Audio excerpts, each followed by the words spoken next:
Hi, welcome back to Verilog Fundamentals. You're learning the most popular hardware description language, Verilog, and in this module, I'll show you how you can use logic gates to construct a circuit. Verilog has a number of built-in logic gates that you are free to use throughout your design. Logic gates are intuitive to work with and are low level. We can combine logic gates to create complex processing on input signals. You're probably already familiar with how a lot of these logic gates work. You just need to see some syntax and some examples. At this point, you've seen bits of code of Verilog throughout many of the demos and on many of the slides. We are now going to get into how we can actually design and describe digital circuits. In Verilog, there are different levels of detail you can work at. Behavioral modeling and data flow modeling offer a big picture view of how the circuit is actually going to work. We'll see this in upcoming videos in this course. Gate level modeling is more low level and contains a one-to-one correspondence with logic circuit diagrams. This allows you to take full control of how things are implemented for critical components. This will be our focus in this video. Switch level modeling is actually the lowest level you can go, and it is very uncommon. Due to the complexity and the design of modern digital circuits, it is not often that designers need to go at this level. And this is something we will not be covering in this course. Let me walk you through some logic gates and how they work. Here we see an AND gate, and we see how to write the AND gate in Verilog. It's optional to specify a name for this AND gate, but one convention that all gates follow is that when you're specifying the parameters for the gate on the port list here, it always starts with output followed by the inputs. This is because if you have multiple inputs, more than just two, which is possible, you want to be able to list them all out back to back, just trailing off at the end. But the output always comes first. This is the logic diagram of an AND gate, and below we see its truth table. So let me talk you through the truth table. What we're seeing is the two inputs, A and B, and we're seeing sort of a table that describes what happens when each is set to a different value. So we can see that when A is 1, the only time the output will be 1 for Y is when B is also 1. Otherwise, it's 0 if B is 0. Or it is a don't care depending upon if B is a don't care or high impedance.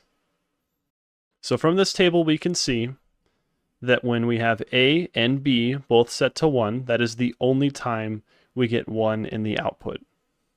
Here is a NAND gate. The NAND gate is denoted by putting this little circle on the end of the AND gate, and that denotes that the output is going to be reversed. So we can see that when A is 1 and B is 1, our output is 0. And all the other outputs are flipped to 1. So this is the exact inverse of the output table we saw in the previous slide. Here is the OR gate. What we see here is that if we have A, it's going to be 1, and we aren't really paying attention to what B is. If we know A is 1, then our output is 1. Same is true for B. If we know B is 1, then we know the output is 1, and we don't really pay attention to anything that A is doing. So if A also happens to be 1, that's great, we're still going to be 1. Here's the NOR gate. If you look closely, this is the same output table we saw before, the same truth table we saw before, but this time the outputs are all flipped.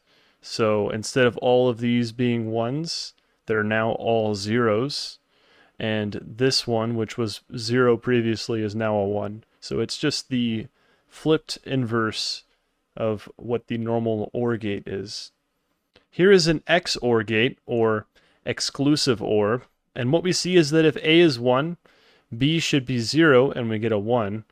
If we have B, that's not exclusive OR. It's not mutual exclusion, and so we get 0.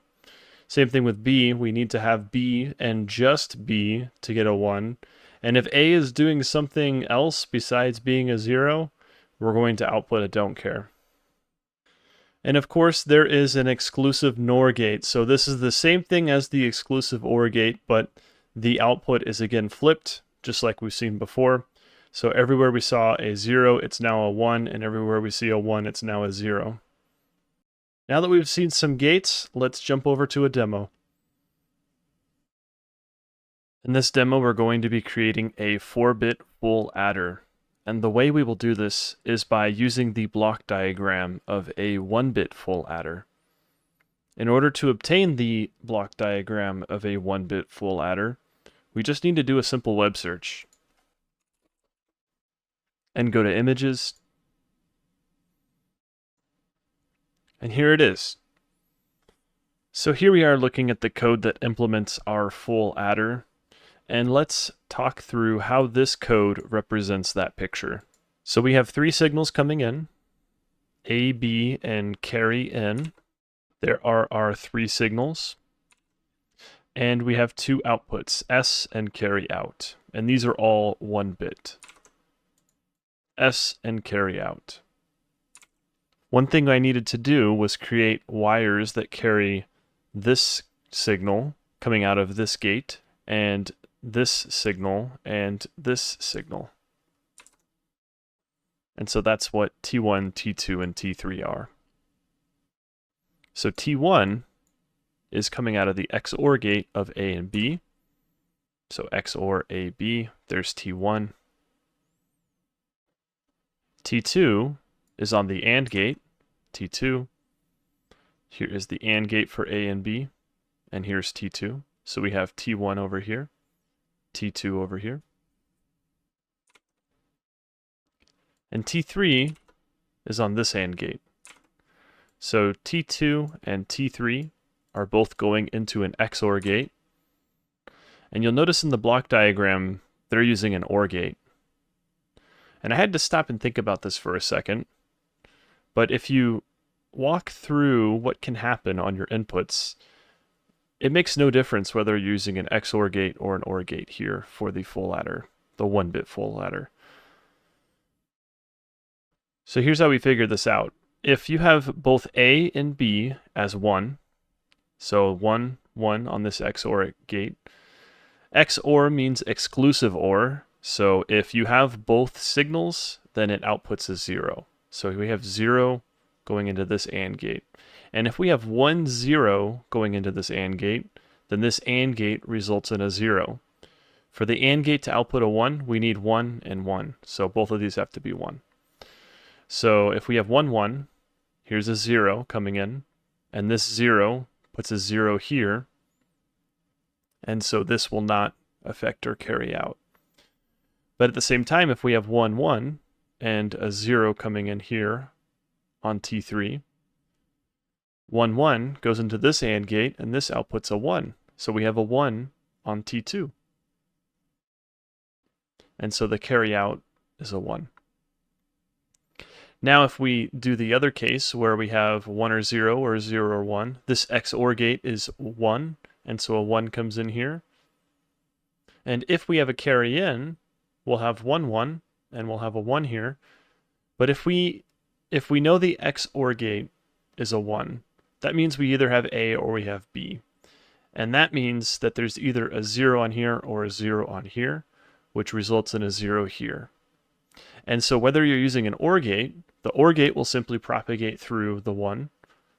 If it's an XOR gate, it's going to propagate through a 1 if you have a 1 over here or a 1 over here. And so they are logically equivalent whether you use the OR gate or the XOR gate. So now that we have our 1-bit full adder implemented, let's talk about how we can create a 4-bit full adder using this. And here's the code for that. We're simply having an output sum of 4 bits, and our inputs are 4 bits. Our carry out and carry in are both still 1-bit values. And all we need to do is just sort of daisy chain together these 1-bit full adders. So here we are instantiating all of the different full adders. And what we're doing is we're saying, okay, the first one is going to make our sum 0. and the second one makes our sum 1, and so on. And then what we're doing is we're taking the carry-in input and putting it on the carry-in, and we're making an intermediate wire that comes out of the first one and into the second one, and then that fills in the second carry, and they're just sort of connected together in this fashion. And now here is the module that will apply stimulus to this 4-bit full adder.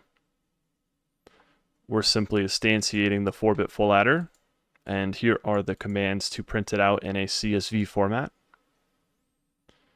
And here we are applying signals to X and Y and the carry-in. So they all start 0, and then we add some values. Let's go ahead and run this.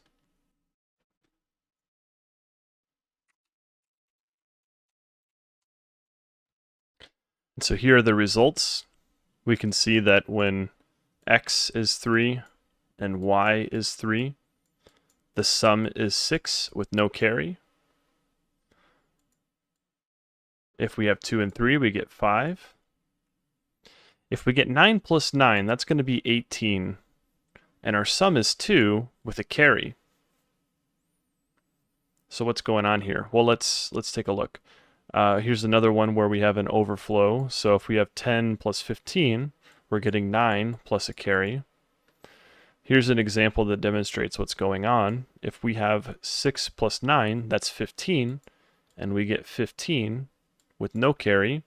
But as soon as we add one more to this, so we have a carry in, this pushes it into an overflow state, and sum can no longer hold the value that it is representing because this bit is set on carry in, and sum resets back to 0. So basically we've used all 4 bits, and we have now exceeded using 4 bits to represent it, and we have to go to a 5th bit to represent this number. And so this would represent 16. Here we see the NOT gate. This one's unique because we're only allowed to specify one input to go to one output. And all we're simply doing is whatever this guy is, the opposite will be on the output. So if we had 0, then it becomes 1. And if we had 1, then it becomes 0. And if something else is going on, we're just going to output a don't care. Let's take a look at another demo.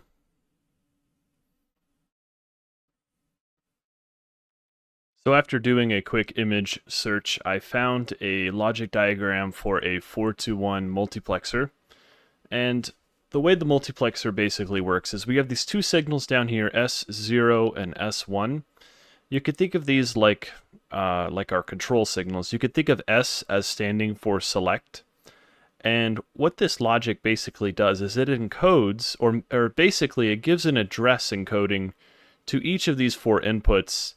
And depending upon what you select for the address, that is what will be propagated on the Y output. So if you could imagine that these 4 inputs, they all have separate waveforms, they all have separate signals coming in. So maybe this one's transferring some bytes that it's getting, and C1 is getting some different bytes that it's getting, and they're just sort of sequentially toggling up and down to encode their messages. And these select signals allow us to switch between them. So we can listen for a little bit on C0 and let C0 get through, or we can let C1 get through, or C2 get through, and we can switch between them using the select signals. And that's basically how a multiplexer works. Let's take a look at the code. So here we are looking at the code that implements a multiplexer using those logic gates based on that logic diagram. And you can, if you go through this carefully, you'll see I have 4 AND gates and 2 NOT gates. And that is what they have, 4 AND gates and 2 NOT gates. And I have 1 OR gate, and they have 1 OR gate. And so what I'm basically doing is I'm creating a couple of wires to hold the NOT signals, and then some wires to hold the outputs of the AND gates. And I'm basically ORing together all of the AND gates. So the logic is pretty straightforward. If you go through this carefully, and I challenge you to do so, and put some example signals in. So let's say that S1 and S0 are both 0. what you'll find is that if this is 0, then not S1 is going to be a 1. And if this is 0, then not S0 is going to be a 1. So we have two 1s on this AND gate. And so if C0 is a 1, we'll get a 1 coming out. And if C0 is a 0, we'll get a 0 coming out. Meanwhile, all of the other AND gates are going to result in 0 no matter what because of the way S0 and S1 are selected. So it's pretty interesting to see this logic in action. Below the module, we have our stimulus. So we are basically defining some registers and an output. We're instantiating our multiplexer, and we're applying our signals. So we encoded A as 1, B as 0, C as 1, D as 0. We print that out. And then what we're doing is we're selecting every possible combination of the select signals. So let's build this and see it in action.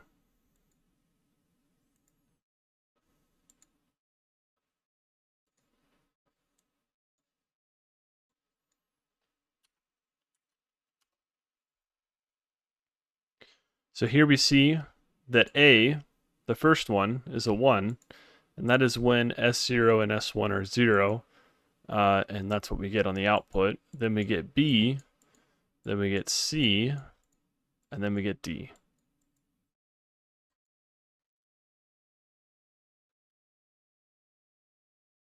Here we see the buffer gate, and this one's also pretty unique. It only takes one input and it goes to one output, and it actually doesn't do anything to the signal. It actually just repeats the signal on the output. It won't become clear why this is useful until you see what I'm about to show you on the next slide.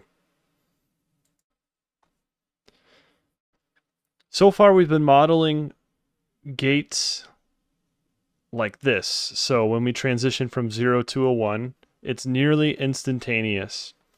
However, if we think about what takes place in the real world, if we want to model logic circuits like they are in the real world, well, they actually look a bit more like this. So when the signal changes on the input to the gate, there's actually a delay as the voltage or the signal rises up to its logic value. So what we're seeing here is something called rise delay, and this is the delay that is associated with a gate output transition to a 1 from any other value. So this could be X or Z as the starting value. There's also another type of delay called fall delay, and this is the delay associated with a gate output transition to a 0 from another value.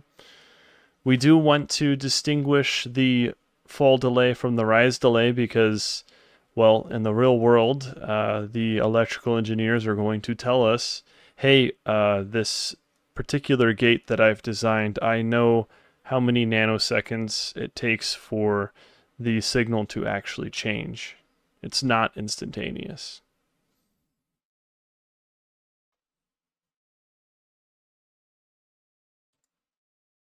There's one more type of delay called turn-off delay, and this is the delay associated with the gate output transition to a high impedance from another value.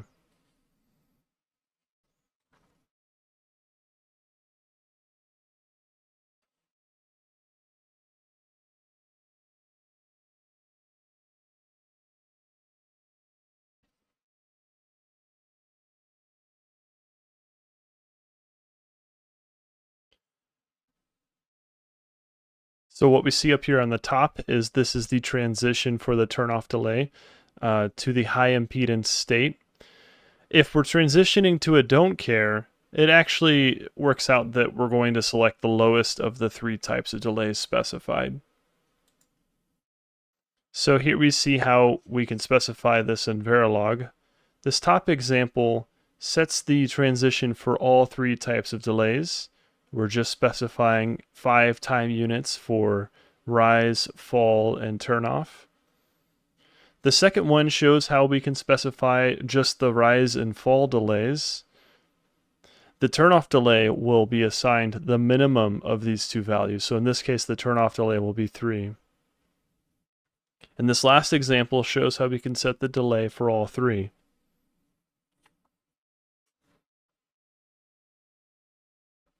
So it'll be the rise value, the fall value, and the turnoff value.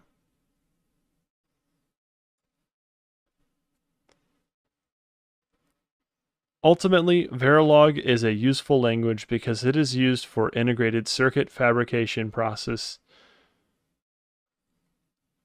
Ultimately, Verilog is a useful language because it is used for the integrated circuit fabrication process of complex digital circuits. With that in mind, designers need to be certain that their circuits will work under a certain margin of uncertainty. With that in mind,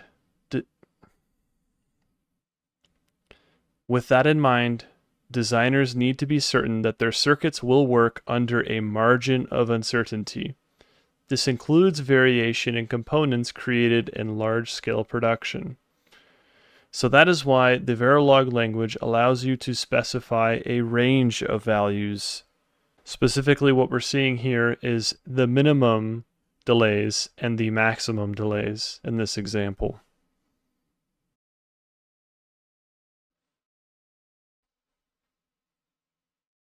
Gate delays allow our Verilog simulations to model what really happens in the real world in our circuits. What I have here is a simple logic diagram that I found after a quick search on a search engine, and we're going to go ahead and implement this in Verilog, and we're going to add some gate delays. So let's take a look at the code. Here we are looking at the code, and I have a NOT gate, an AND gate, and an OR gate, and I have wired them up to simulate what was shown in that logic diagram. I've also added a gate delay to all 3 of these gates. And so what this means is that in order for the signal change on the input to propagate through to the output, it will take this many time units to do so. Down here is the stimulus to apply input signals to our module. Let's go ahead and build this. And let's run it. And we can see at time 0, our output signal hasn't had anything applied to it yet. And after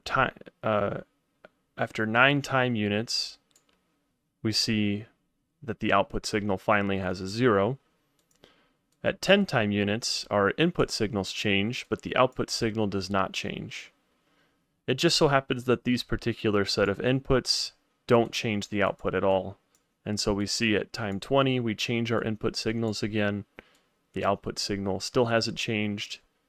But this new set of input signals do change the logical output. Signals B and C here, when those are both 1, that makes the output of the AND gate 1, and that makes the output of the OR gate 1, which makes the output 1. But we see that it takes 9 time units before we actually see that output show up. This module showed how to use gates in Verilog. You saw each of the basic types of gates. We used logic diagrams as a reference for how to code together gates. Coding gates with delays is critical for modeling real-world circuits.